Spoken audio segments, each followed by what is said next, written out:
Good morning, Nardis. How's it going? Good on you, bud. Yeah, man. Good, good. No, Nice. nothing worth complaining about ever. Great. So, listen, today topic of ascension. Yep. We'll be talking about that. What does it mean to actually ascend? How would you know if you're ascending? What would be the benefit of ascending, and what defining ascension, and how can we use this practically in our living in our daily lives, so yeah.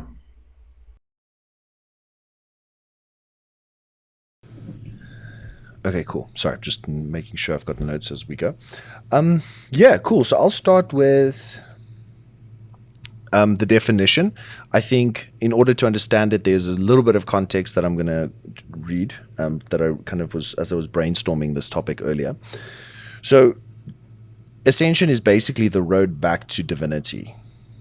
So with the fall, you've got the with creation, we have the extrusion of who God is, and we have the creation of the material, the gross physical, and a reduction in vibration. So with creation, you have God's, let's say, light traveling out, slowing in its vibration, solidifying into matter, and then you have the start of life, and then life proceeds to head back towards God, speeding up and increasing in vibration, increasing in dimensional perspective and awareness as it returns back to God. And in my mind, ascension is the natural.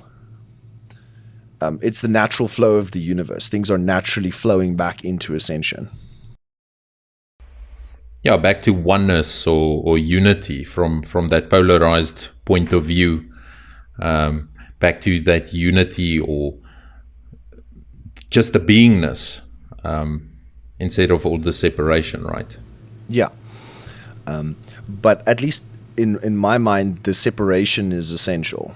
That the quote unquote fall is as valuable and as important as the ascension process. Because without that, without experiencing division, you can't really appreciate or experience unity to begin with. 100%. Really cool example is if you take 5 plus 6 and you get to 11, or you get to 12, which is the incorrect answer, you go and you remove 12 from that you can never ever use 12 again. But what happens when you get to 6 plus 6 and you need to use 12 again? You can't, because you removed it from the equation. You still need wrongs to prove that something is right. Yeah. Yeah. And you need both sides of the coin. For heads to exist, tails must exist, and vice versa. Great. Okay, then I guess the question is how? How do we ascend? Do you want to take that one first? I think it's basically, it comes down to observing or being aware, an internal awareness, of being aware of each and every passing moment, being aware of your thoughts, your thought patterns, these thought traps that we go into, our ways of being. Starting to being aware of that will actually give you alternatives if you choose to not fear. Yeah. Yeah. Absolutely. Absolutely. I had an interesting thing come to me this morning. Only by foolhardily resisting unity can we slow ourselves from ascension. And if you insist on doing that, awesome. You have decided for now to maintain the illusion. But your resistance is ultimately futile. You will return home just like everyone else in existence. And so I think that it's mostly us resisting the natural process of growth. Like a tree doesn't strive to grow, it just does, it just lives, right? And that by that natural process of existence, it grows up towards the sky and its roots grow down to hell, so to speak. And I think that is the natural process of life, but for our resisting that and clinging on to, yes, but what about me, myself, and I? What about my small little perspective I don't want to give up because I'm comfortable, or I think that it's the only way, or it makes me feel safe for the moment.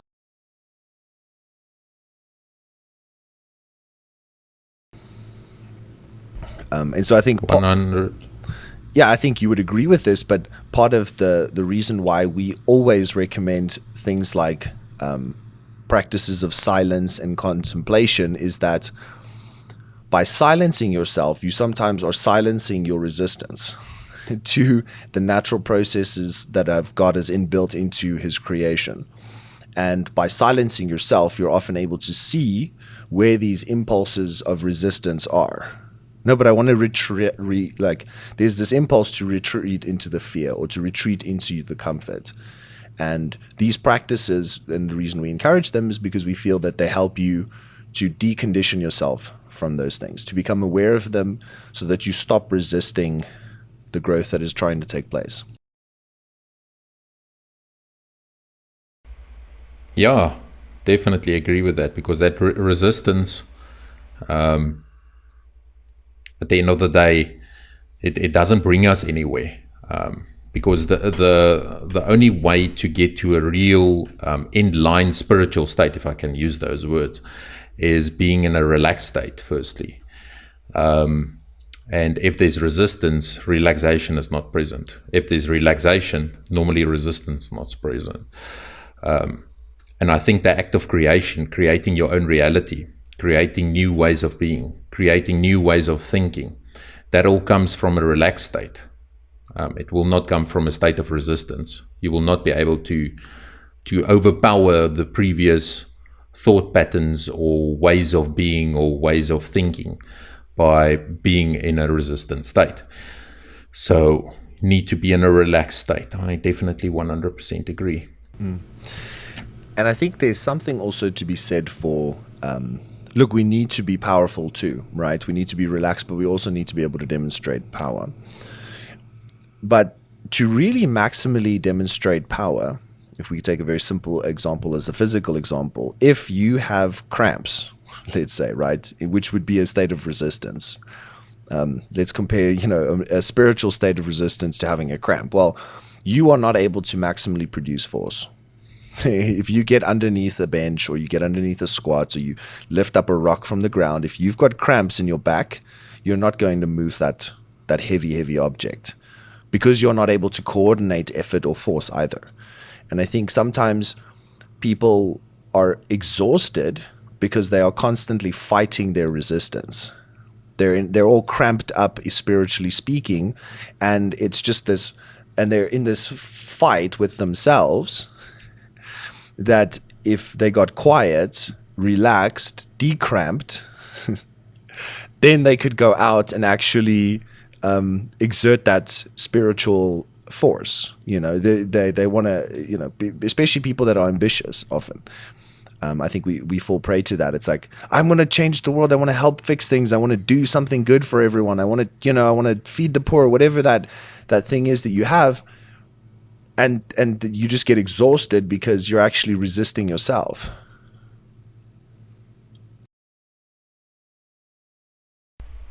%, yeah.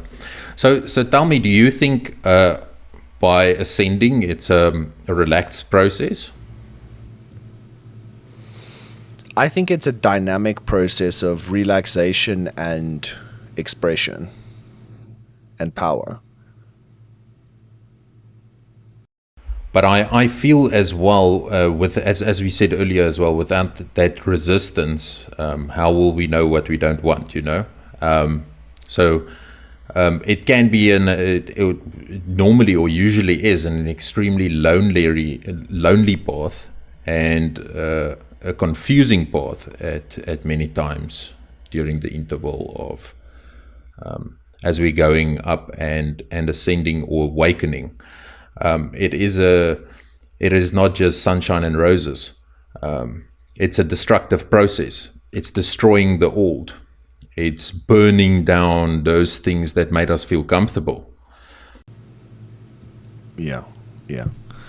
No, it is, and it's, when you stop resisting long enough, you will begin engaging with the real fight, which is against your fear, going where you feel fear, right? Going back to that childhood memory you don't want to revisit, or maybe that time that you lost yourself in something and you're afraid of thinking about it again, but you're still trapped in it. And it takes courage and boldness. And as you say, the process of ascension there's also a difficulty or a challenging aspect to it. But again, that challenging aspect is a necessary part of the process, because if you are not challenged, then there is no legitimacy to your ascension either. As for example, a tree. I'm looking out I've got a window here and I see a tree, and trees that grow without wind grow weak. Like indoor plants, for example, that don't ever get a lot of wind. If you take an indoor plant and you put it outside, the wind will just break its branches very many times. So there's without the wind, without the challenge, without the storms of life, you cannot grow to be the biggest tree. You cannot grow to certain levels without being, in some sense, your spiritual genetics being switched on by challenges. So can we say that it's basically getting out of that autopilot mode and to a place where you're actually the pilot and fully the pilot? And that also takes so much more responsibility and awareness and focus and energy. Absolutely. And it's yeah, so much else to add. That's awesome. I'm going to quickly see here if I've got some more notes.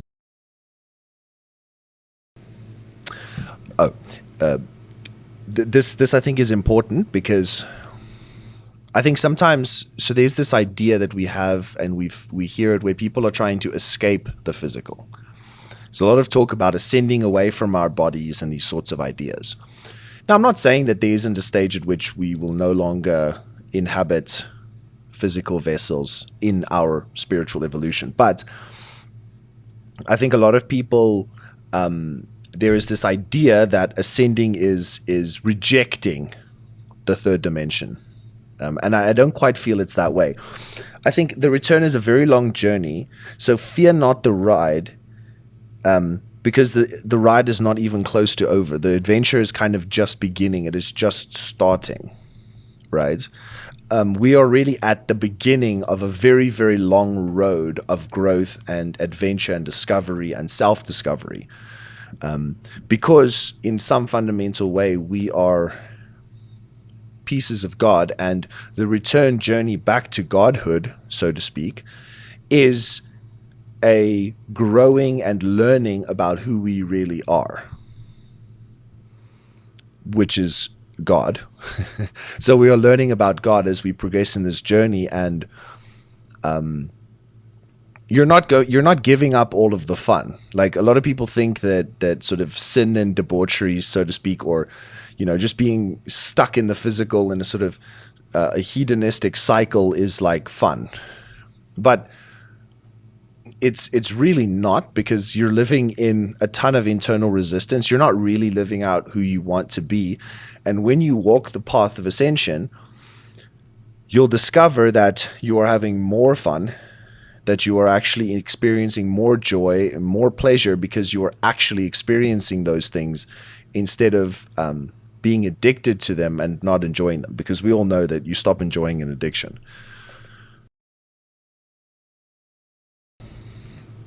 And so I guess what I'm trying to say is, I'm trying to give a sort of a explanation that, in fact, the path to ascension is quite a beautiful one, and it is quite an exciting one, because you are going to actually learn who you are, and deeper, and you're going to live with a greater sense of self and connection to God. Oh yeah. 100. Yeah, so much. If when it comes to an emotional standpoint or emotional viewpoint as well, you've got all these different emotions, and we need to feel every single one of them, of this big spectrum that we have available for us, instead of limiting ourselves to just what we know. So it is beautiful, it's scary, it's, as we said, destructive, it's confusing, but at the end of the day, it moves us to a specific result, and that is exactly what you just said, moving back to that oneness, moving back to God, moving back to just that beingness. And that's the place, if we reach that. So what if you get there? What if you now get to a space of beingness or being closer to God? How can you utilize it in this real world, in our daily lives? How can you use this?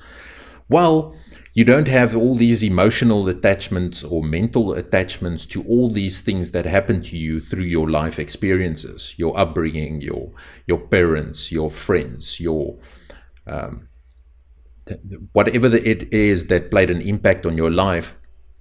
With having those things silenced in the presence or the now, you have such a bigger effect on your current reality and on the world, because you can come from a place of potential instead of a place of,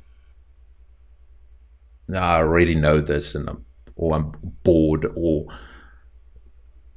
it is this way, it can't change from here. There's not a lot of potential in that, and it means we won't have the impact on the world that we're actually supposed to have. Yeah. And there are no examples of people who've truly changed the world in any significant way who lived in these limited mindsets.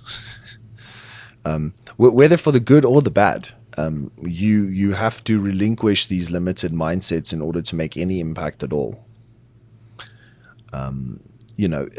For example, you just take like a recent example. Elon Musk is like, this is possible. We can do payment transactions via the internet, and we can build a whole system for that. Boom, he builds PayPal, right?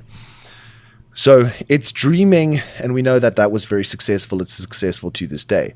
So the dreamer, we must awaken the dreamer, and essentially and put to sleep or put into a dream the warrior, as in worrying about problems. And there's sort of a switching around of the two sides of ourselves. It's, we need to return that. You need to give place to that potential to see that there is something other than what I see right now in this very moment, that it can be something else, and therefore we can change things. And that is literally the entire history of human progress, so to speak, or human initiated change in creation, is all born out of this, out of a dream. And if we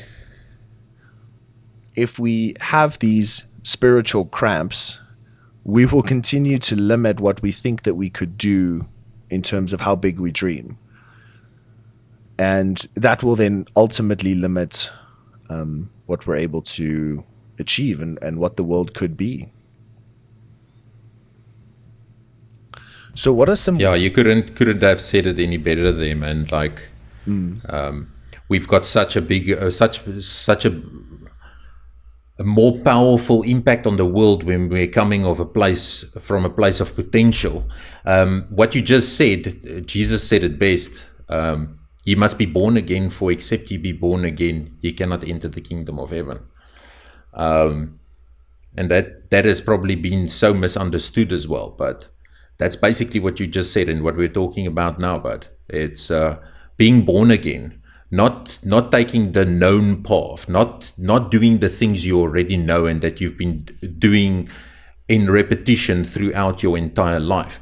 Being aware of this repetition or the system playing over and over again, and we choosing the same choices, which in turn gives us the same results in the long run.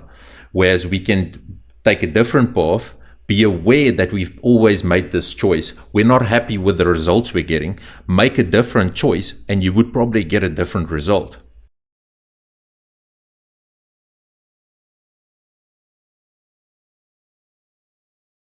So, so except you leave behind your present conception of yourself and assume the nature of the new birth, you will continue to outpicture your present limitations.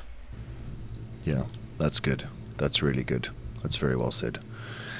So what are some, so how do we help people change, right? So as we were kind of talking and things, I came up with three sort of words that symbolize the three stages of the repeating stages. So you've got experience, you've got reflect, and you've got learn.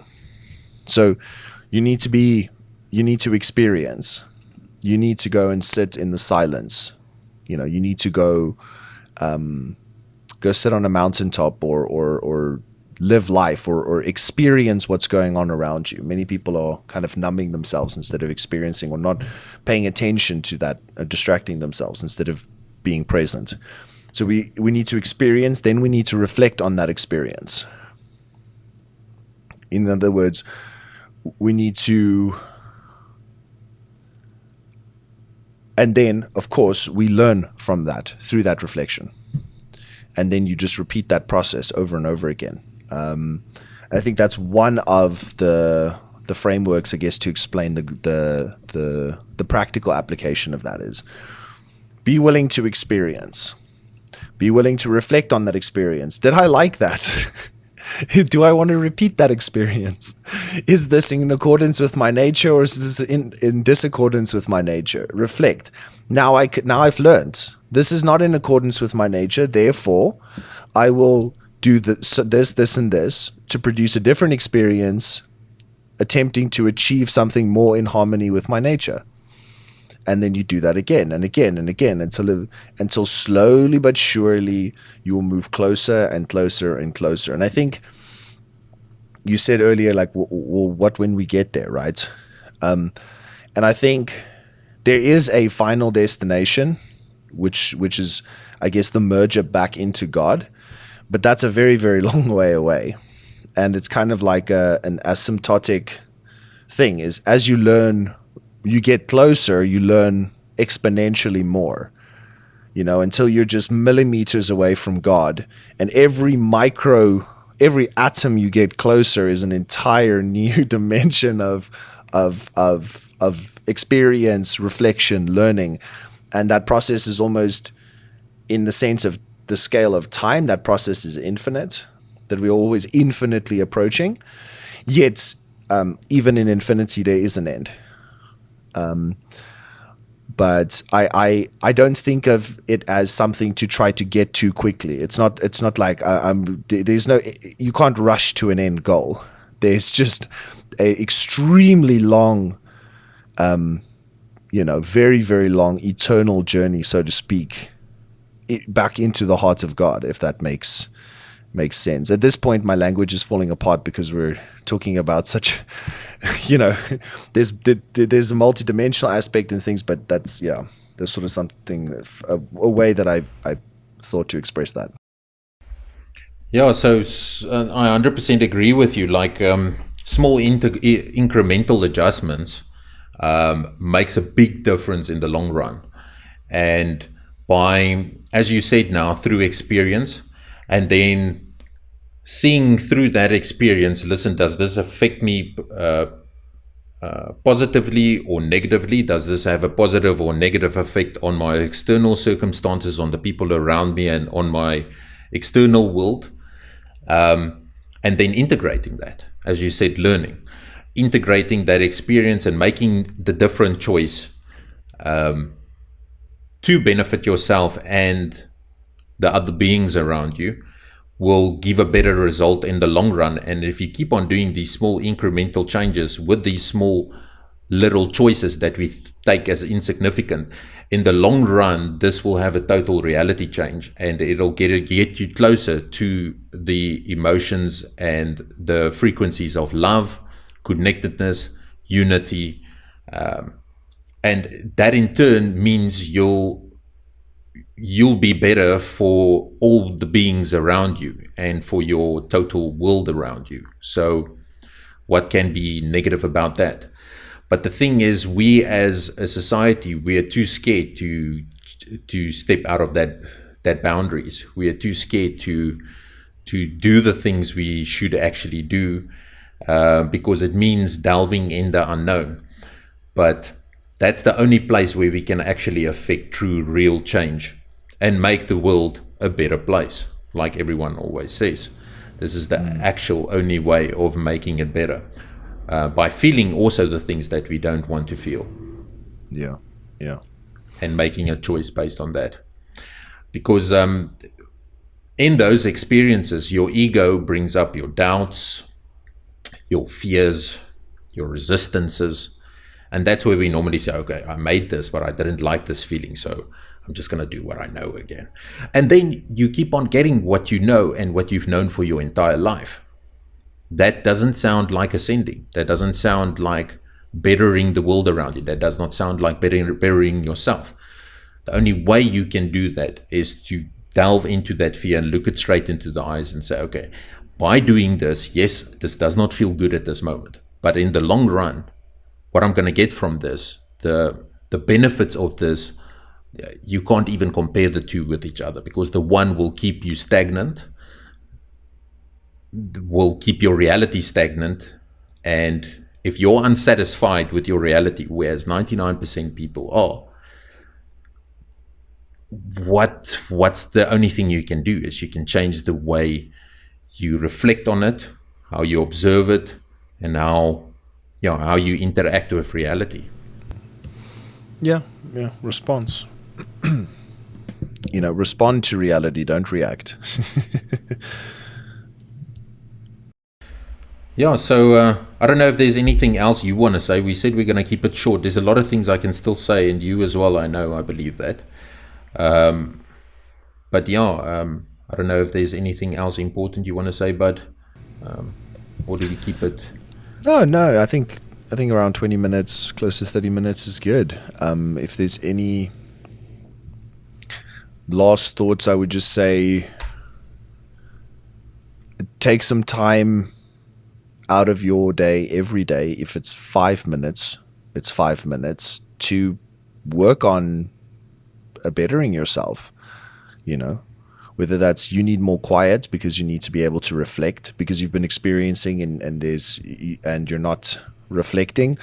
If you need to take more time to learn and really sit down and write out your experiences so that you can make sense of your reflections, whichever part of that process you might need,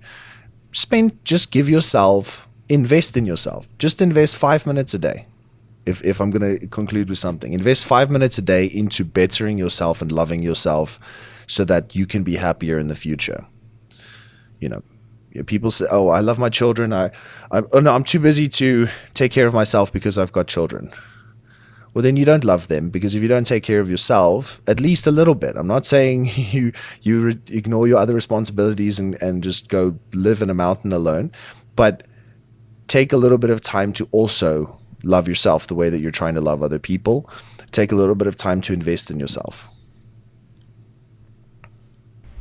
Yeah, it's through observation that we can actually make these changes, right? By observing, seeing what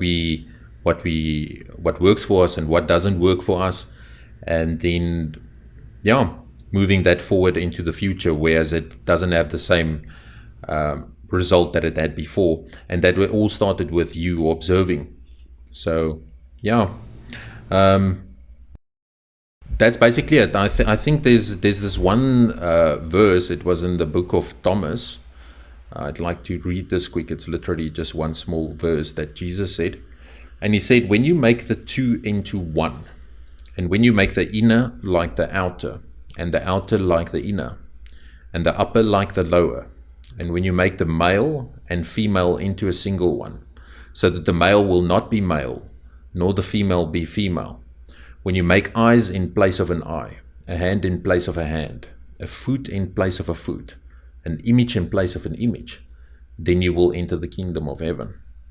So when you can bring these two to one, what we and Yuan have been talking about now all this time.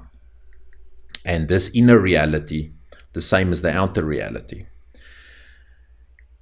that is where you'll be living the life you've always intended for yourself, and the life that God has always intended for you. I'm saying that because you are God, and you already know exactly what you want in this life. Maybe your current external circumstances doesn't show that immediately, but the more you focus on actually integrating this and getting closer to what you know and feel is where you need to be, that'll bring you where you need to be in the long run. And that is the process of ascension. Yeah. Awesome stuff. Yeah. As always, guys, like and subscribe, share this with your friends if you found it helpful. And, last but not least, love yourself, love others, and let's make the two one.